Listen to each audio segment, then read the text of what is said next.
Hey, what's up, world? It's your boy G Shrimp, everybody, Faith Baby Daddy, voice of the street, man. And today we in Chicago and Dallas with it, man. Actually, we got an update on Mo 3, man. Finally, they found out who the other shooter was, and it's looking like the woman, Jocelyn Banks, that was with Mo 3.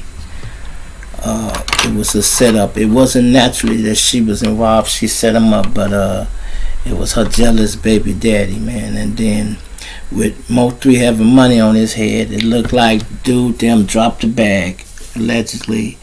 Dude had the animosity and the location of where Mo 3 was at, because he knew he was over there fucking his bitch. He was able to get 3-4 guys with him, man. They walked Mo 3 down, man, on the highway, man, and they did him like a dog, man. They just had like 3 cars, man, and they blocked him in. And when he seen them shooting at him from the first car that was shooting toward the back, he jumped out and tried to run, right?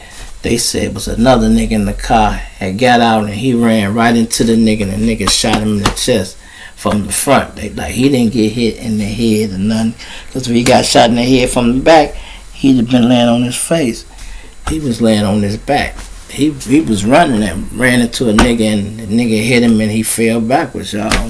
That's why we see him laying out in the street like that. And the chick was lying because she was trying not to tell on her baby daddy, because naturally she probably got some of that money anyway, He probably like, bitch, yeah, I told y'all go kill that nigga if I called him over here, bitch. You study bringing him around my kids, fucking him in the house and shit. And I don't know why 3 didn't trust her enough to have her at his house.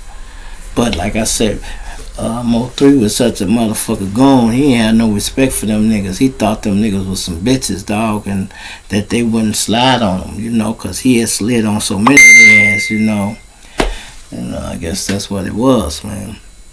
So, other story, man, we gonna cover that one in Chicago, man, where I was just telling you about the 7-year-old little girl got killed.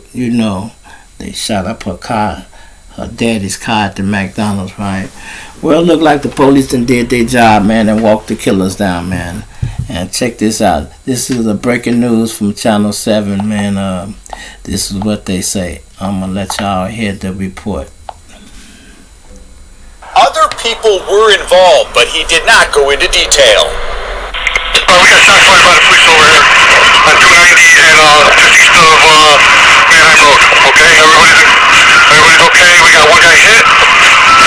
Bad guy hit. Chopper 7 HD over the Eisenhower just minutes after a police chase, crash, and attempted carjacking that is thwarted by detectives conducting surveillance on a man in the western suburbs. The suspect then crashed his vehicle on the shoulder and attempted to carjack a family's vehicle stopped in traffic. Officers confronted the suspect. Suspect was struck multiple times by the officers' weapons. This video was recorded by a witness just moments after that shooting. A man is seen injured, sitting on the expressway before police officers escort him to an ambulance. 2 firearms were recovered from the suspect. Tonight, Superintendent David Brown confirming the man shot by police is a suspect connected to the murder of 7-year-old Jaslyn Adams. Adams was shot and killed Sunday while sitting in a car with her father at a McDonald's drive-thru in Homan Square. Tonight, police providing few details on that investigation, but Superintendent Brown did provide a clue about what officers saw today before shooting that suspect on the expressway. There were other people involved, but we just have the one offender now in custody. Tonight, the man shot by police is in the hospital with non-life-threatening injuries. Police saying this evening he was shot in the arm. Hey, if you like that video, be sure to subscribe to our ABC7 Chicago. Okay, y'all, so that's what's happening, man. That's just the update on what's going on, y'all. So they caught up with him, and how they caught him, y'all, is when he shot up the McDonald's, when y'all seen the visual, they had a APP out on his car, or as they call it, a bolo. They be on the lookout, that's APB be on the lookout though, right? So they call it a bolo. They had a bolo out on his car. So the police had staked the car out. They had found it wherever it was at, and they was watching them. When he got in the car and tried to move, he knew it was finna be smoke. He had 2 straps, y'all, and he moving around and, you know, finna do what he do, whatever, and seen the police got on his ass. He tried to bounce because he know, man, this is a murder. He got to go for what he know, y'all, you know.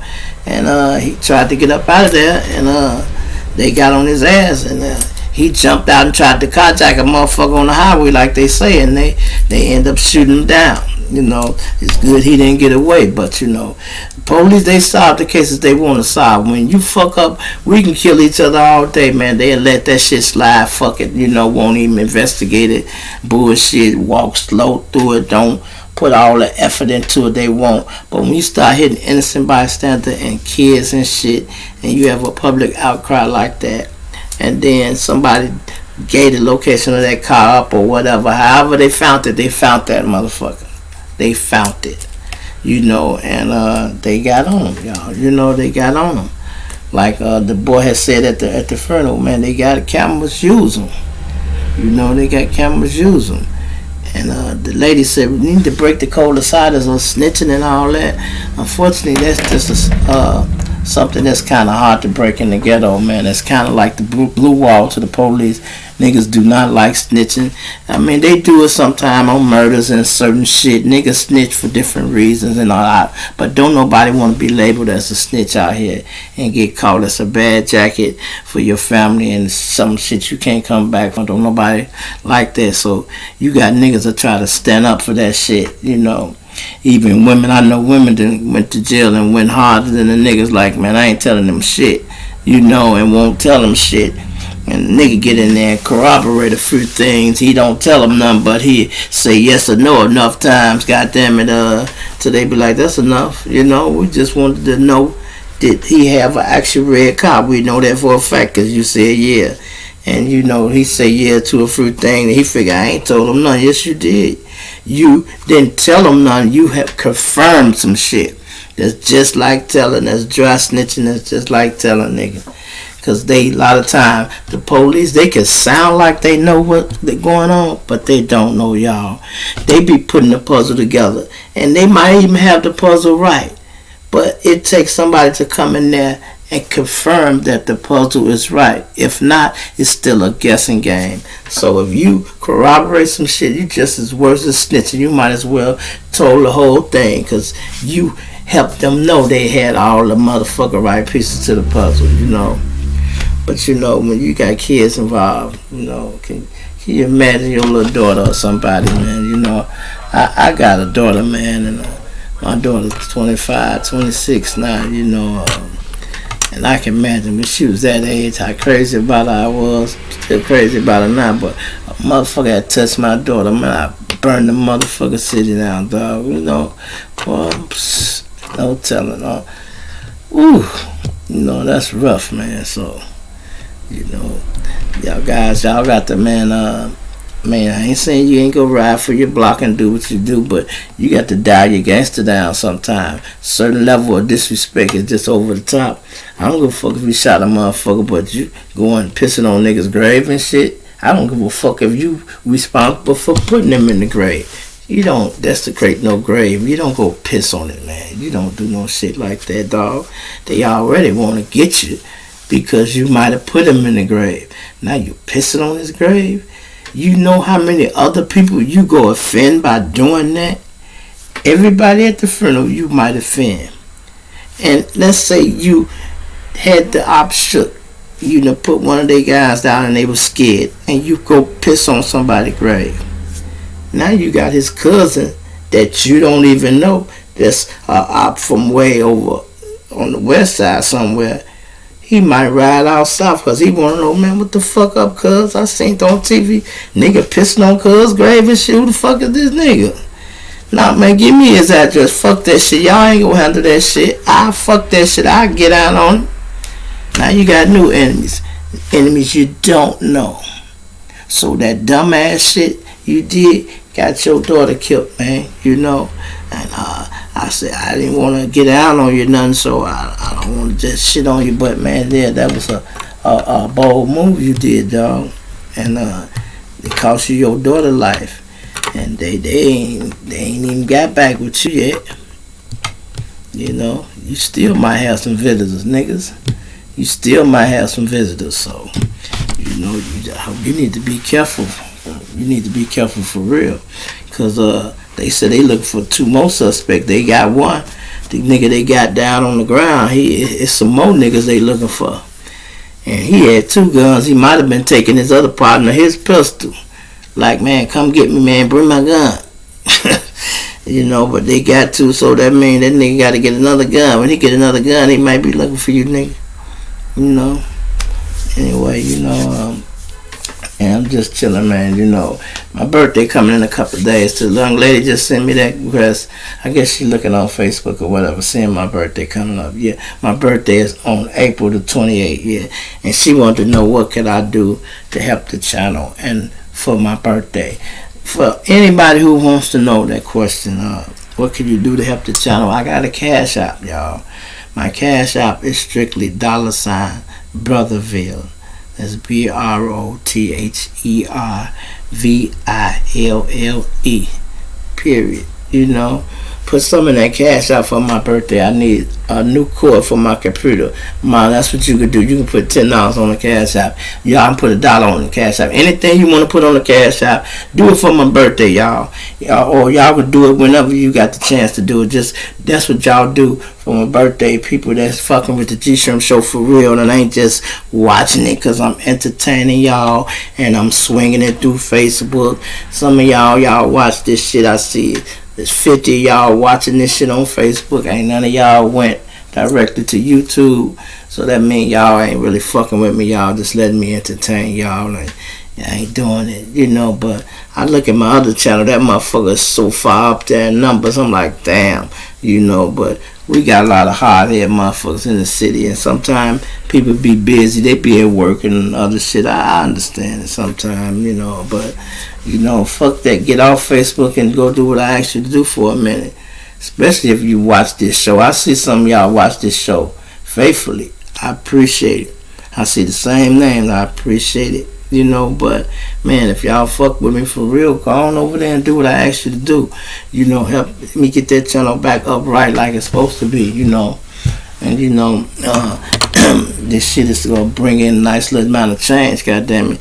You go need to call the general for some money, goddamn it. So you need to help it keep this motherfucker rolling, you know. And y'all go to my other page, man. If y'all can get some G Shrimp shirts, and I got shirts, clothes, all kind of shit over there. Go to my other page, and you can order a G Shrimp shirt. You can order the stretch pants, all that shit. All that's my shit that brings money into me, you know. So all that shit will help, you know.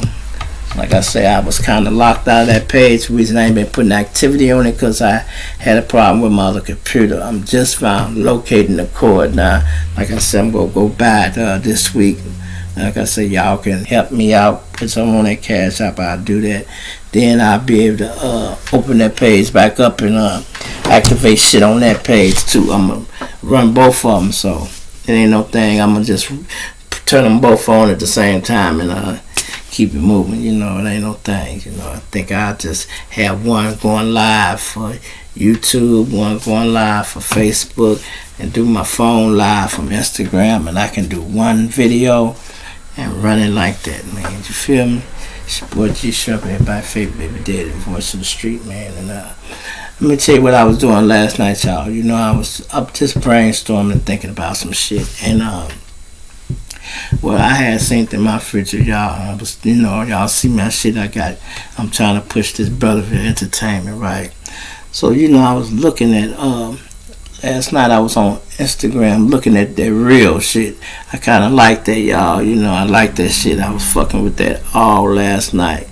And, you know, I'm like, damn. You know, our generation, y'all, we got to kind of break the gap of shit, how we've been doing shit for years, you know. We all brought up in the street with gangs and all that shit, you know. We need them, like, looking at their real shit, and I was watching a lot of them kids dancing, right?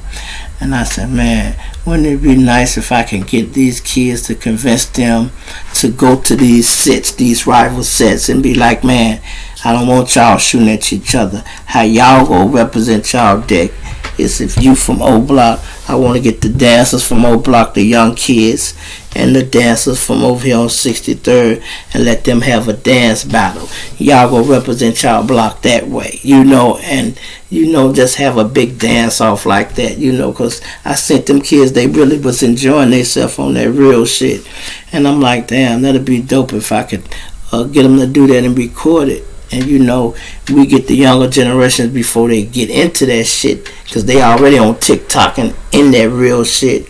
And we start recording it and getting them, programming their mind, hey, you ain't gonna be no shooter, you gonna be a dancer. We need you to represent us in the battle, y'all, for the dance off between the ops this week, nigga. We gonna put the shooting on hold for a minute. We gonna let you do the dance off and see if we could do that, and get these young guys to stop doing the shooting and have dance offs. And man, for we been broke the gap, y'all. Motherfuckers won't be killing each other like we be doing. Niggas will be just dancing off and shit like that. And I ain't saying it ain't gonna never lead back to nobody else getting shot, but at least it's a thought, it's a change. If we don't never try nothing, we ain't gonna never fix nothing, y'all, because shit ain't getting better. And trust me, man, I don't give a fuck, man, how much work you done put in the street and all that shit, Joe. I've been out here, man. Street credit can't buy you shit, dog. Straight up. You young guys need to know that. Y'all call yourself slanging iron and all that shit. Street credit can't buy you shit. Nothing, man. You think motherfuckers want to be working at 50 years old and shit like that? Niggas still need jobs and shit. Niggas still hustling and doing what they doing. Motherfuckers done been rich, kingpins and all that shit. When the police come, take the money, it's gone, dog. You can't cry about spilled milk. You gotta start over and do something else. Which is why I'm doing this shit here. And I guarantee you, when I get some more big money, they ain't gonna be able to take it. They not gonna come take it out my motherfucking room like they do every motherfucking raid. Just take it. I mean, y'all already got it better than us. Shit, if I could have put money on cards back in the day, I would have went to jail and had my card at my baby mama house. I'd have been 50, 60,000 up when I come home still. Because it wouldn't have been in the room in the shoebox. It would have been on one of them motherfucking credit cards, debit cards, bank accounts. That we couldn't get out like that, But shit, motherfucker, y'all don't get out like that with cash out. Shit, if niggas sending you that money, you can verify. That's verifiable income. You can put 60, 70,000 on the cash out. It's verifiable income because somebody sent it to you. Don't matter where it came from. It was sent to you. So it's yours. You feel me? So, man, y'all think about that, man. It's your boy G Shrimp, everybody's favorite baby daddy, voice of the street. I'm out.